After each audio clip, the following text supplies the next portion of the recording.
1, 2, 3. Severe winter weather in South Carolina. We are here, South Carolina EMD, testing the mic for 3:30. Y'all good over there too? Everyone good? Good? Good? Y'all good? Okay, awesome.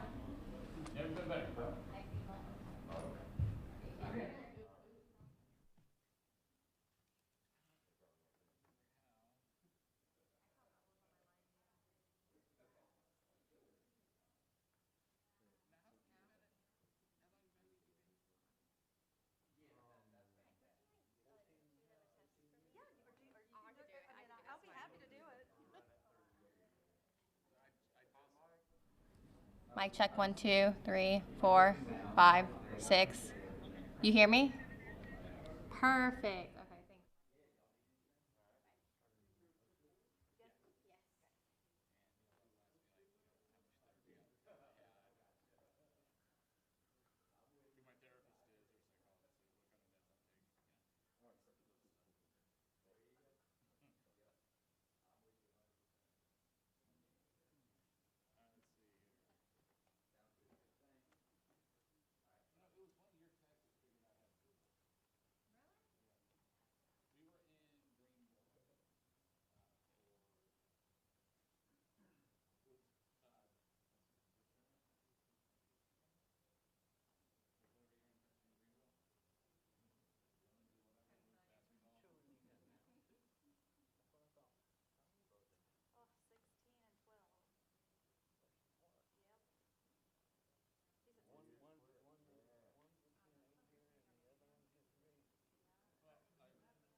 Y'all ready to go? Everybody ready? Everybody ready? Colonel?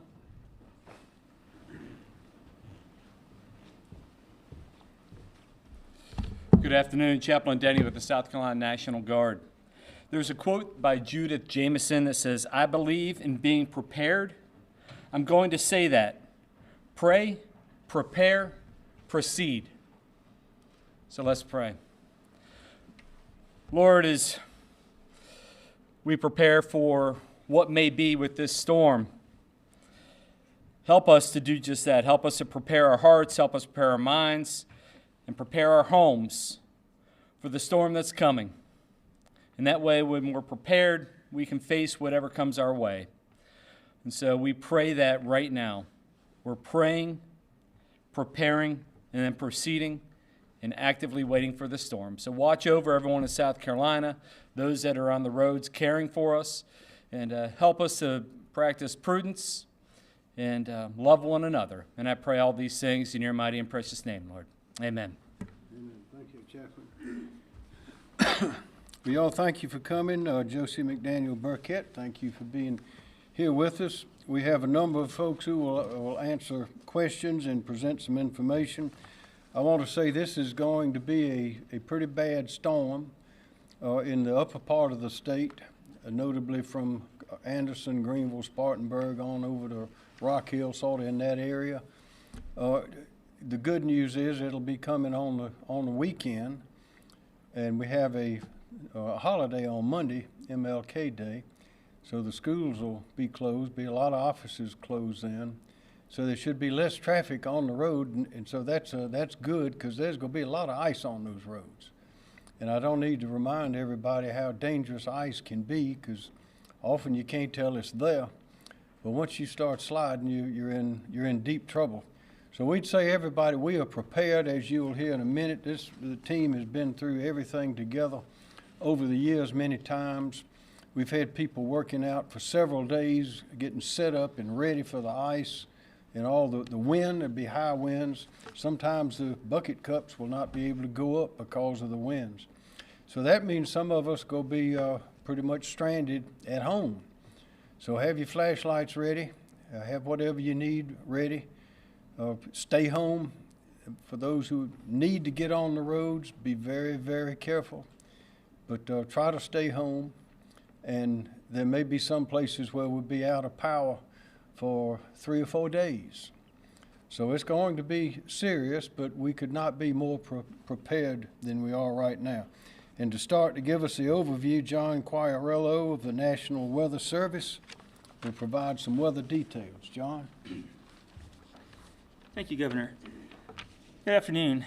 The National Weather Service has high confidence that a major winter storm will bring significant impacts to the parts of the state, including the upstate, most of the Midlands and PD later tonight and on Sunday. The National Weather Service has issued winter storm or ice storm warnings for all of the upstate and northern Midlands, with winter weather advisories for the central Midlands, PD, and parts of the central Savannah River area. If you're under a warning, you need to be prepared for significant impacts from either snow or ice accumulations. Travel will become extremely dangerous.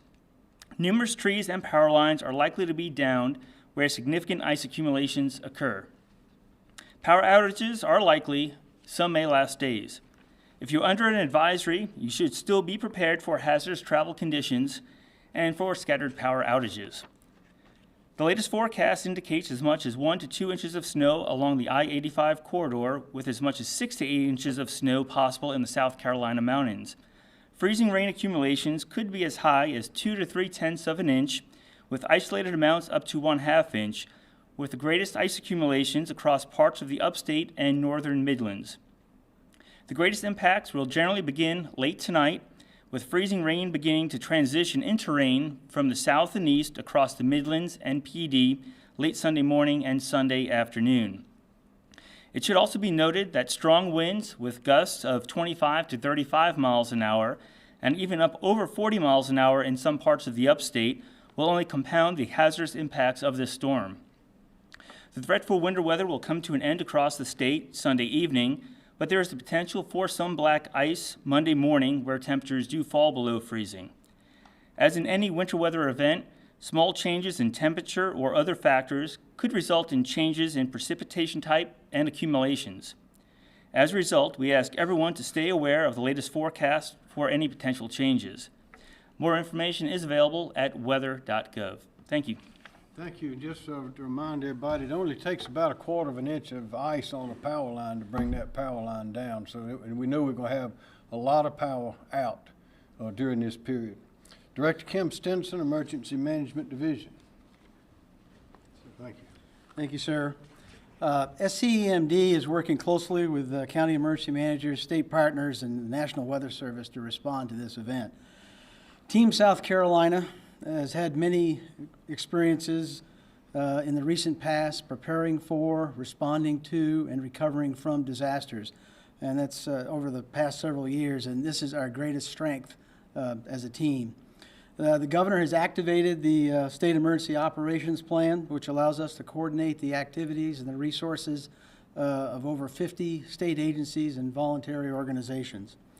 We have developed a separate winter weather plan, which outlines specific responsibilities for responding to this type of event, and we exercise that plan in November with all our partners. We will activate the State Emergency Operations Plan tonight. This evening to conduct the necessary coordination with the local authorities and state agencies. We are conducting daily conference calls with the county local authorities to provide overall situational awareness and identify any unmet needs or issues. So far, we've only had one staffing request, which we're working to source, but that's all we've received so far. But we can expect additional staffing requests as well as requests for transportation and generators and debris clearance. Just as we're preparing for this the potential impacts of this storm, we ask South Carolinians to do the same. And residents should review their personal safety plans and consider actions that they would need to take in advance of this event. Including not traveling if you don't have to. The governor's already mentioned that. Would also mention that if you lose power, make sure you have another means to stay warm safely. Any heaters are properly vented, and any generators are being used outside to prevent carbon monoxide poisoning, because that has been a real problem in the past, not just here in South Carolina, but nationwide. And then lastly, we would encourage all residents to visit our website at scemd.org, and then also download our app, the South Carolina Emergency Manager app, both of which have a wealth of information for individuals, families, and businesses in preparing for any emergency, not just this one, but it certainly includes this one. And then I just also mention that on our website, you can download our winter weather guide, which gives you all sorts of great tips on how to get prepared and how to get through winter weather. Sir, thank you. Thank you. Director Robert Woods, Department of Public Safety. Yes, sir. Thank you, Governor. The Department of Public Safety has completed planning and preparations for traffic incident response operations and has coordinated with all of our support agencies. That includes the South Carolina Law Enforcement Division, South Carolina Department of Natural Resources, South Carolina Department of Transportation, and the South Carolina National Guard. Our focus of effort will be in those areas that are expected to be impacted most heavily by the winter storm, and we will be assigning additional law enforcement personnel from those agencies, as well as within the Department of Public Safety, Highway Patrol, and State Transport Police to those areas, as well as making use of additional specialized equipment from the National Guard and the Department of Transportation, in particular wreckers from both of those organizations, which are going to be pre-staged along interstate corridors to give us the opportunity, or the ability, I should say, to rapidly clear travel lanes when they need to be cleared.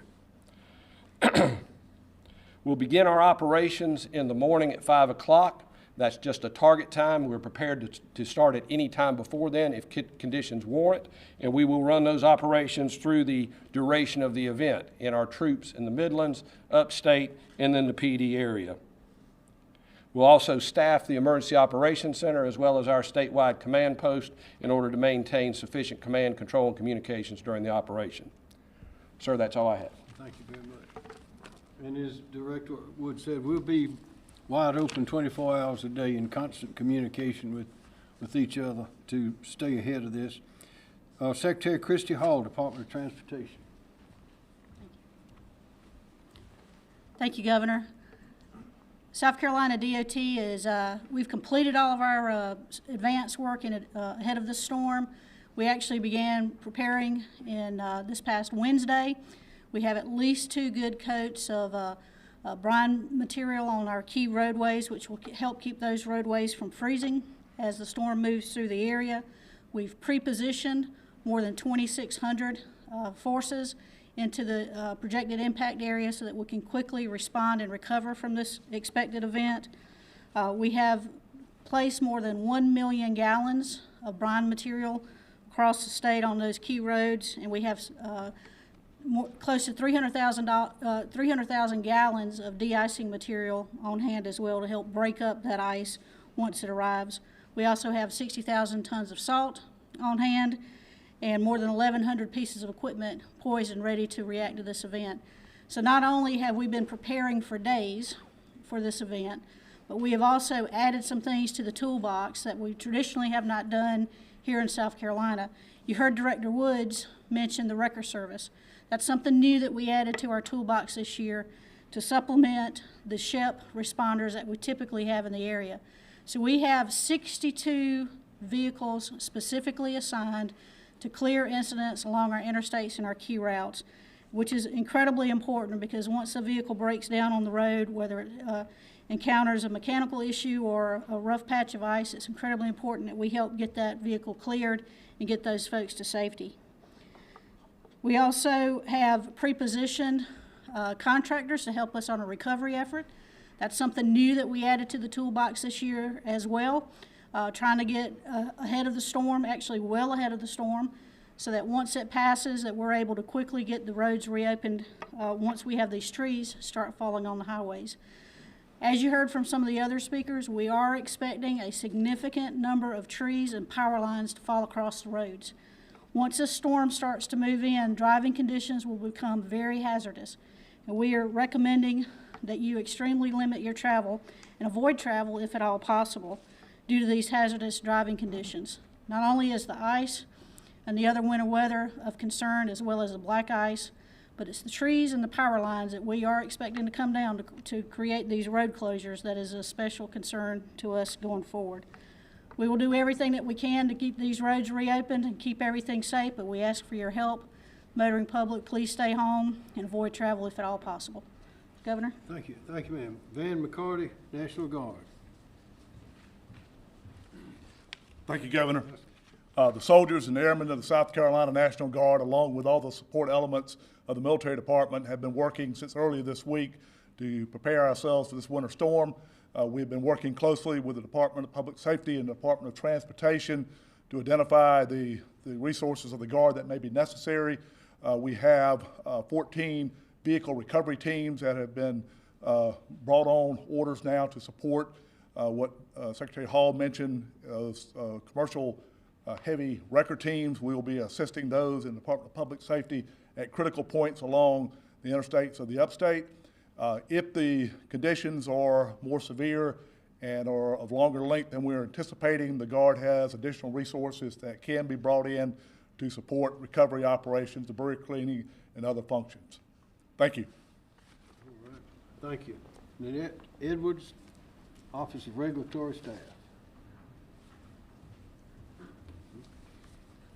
Thank you, Governor. The South Carolina Office of Regulatory Staff has been coordinating closely with all of our state utilities. Those state utilities have been gathering materials and resources and preparing for this winter event. We do, as has been stated before, we do expect power outages. So it's important that if you are a medical needs customer and you must have power, then please do seek alternative arrangements. Additionally, we have on occasion seen where there are scams. So if you are a customer and you get a call saying we will disconnect your services, please do not send money. The utilities during inclement weather, they suspend disconnection of services. So please do not respond to such a request. Thank you. Okay, thank you very much. Well, as you can tell, we are prepared. We're as prepared for this as we've ever been, and actually have more talent on the field than we've had before.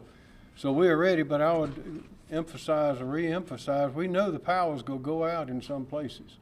And we know it's gonna stay out. It could be for 2 or 3 days, so the linesmen can't get up there and fix things when the wind's blowing too much.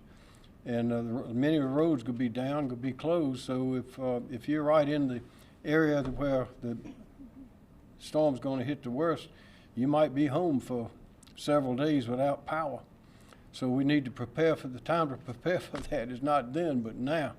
So look at those maps. Stay listening to official sources, and also what Ms. Edwards said. Be wary of scam people. They come out like cockroaches during times like this, and they'll try to cheat and fool people out of money and everything else. But the power companies, neither the co-ops, Duke, or Dominion, none of them will be disconnecting anybody's power during this time. So let's be safe, be careful, because it is coming.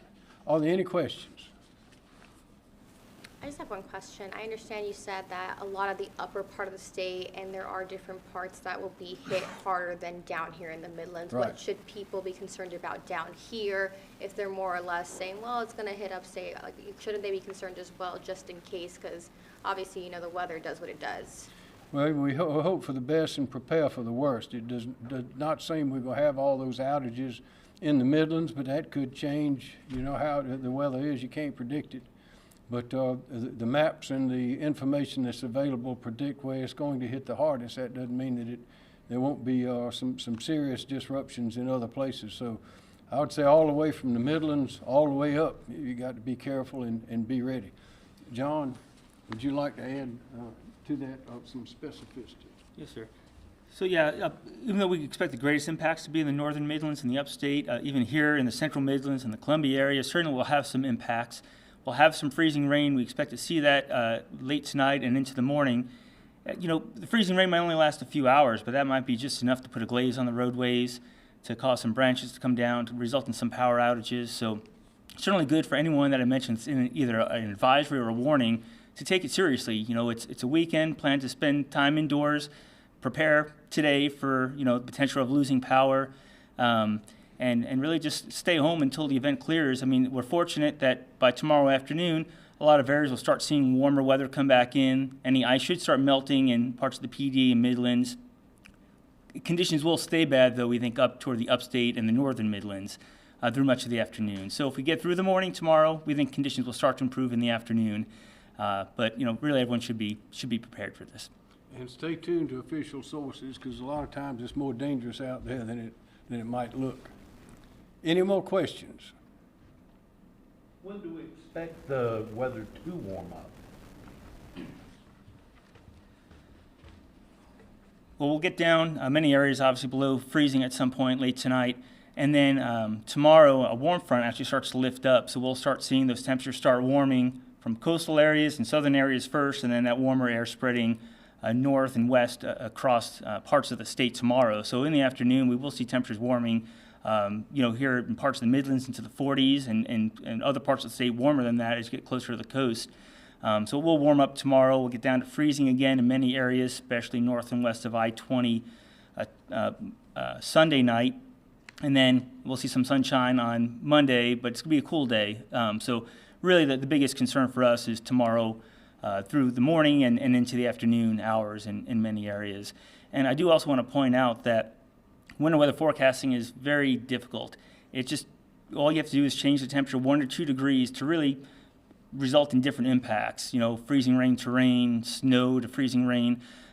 So everyone really needs to be prepared, even if you're on kind of the border of the freezing rain to rain. You know, be prepared in all those areas for some modifications. And that's why we want everyone to stay aware of what's going on, pay attention to the local news, or use the Weather Service as a source through tonight and into tomorrow, so you're not caught off guard in case, the air mass is a little bit colder or a little bit warmer where you live.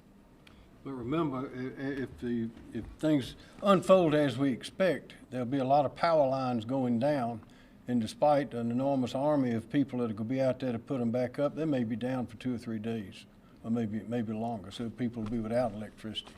Any more questions? All right, well, thank you very much.